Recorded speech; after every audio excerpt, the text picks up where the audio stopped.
What's up guys, today I will tell you how to send tone from Binance to Telegram wallet.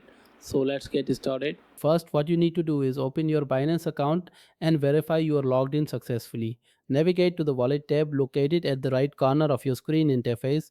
Tap withdraw when the menu appears and select withdraw again from the options shown. Search for 10 in the cryptocurrency list and select it as your withdrawal currency. Choose send by crypto network as your withdrawal method for this transaction. Open your Telegram application on the same mobile device you are using for Binance. Navigate to Telegram settings and select wallet from your account settings menu.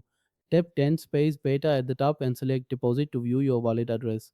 Copy this Telegram wallet address to your device's clipboard for easy access. Return to the Binance application and paste this address into the withdrawal field. Select 10 as your network and leave the memo field blank if not required. Enter the specific amount of 10 you wish to withdraw from your Binance account. Confirm the withdrawal details and complete any additional security verification steps. And that's how you send 10 from Binance to Telegram wallet.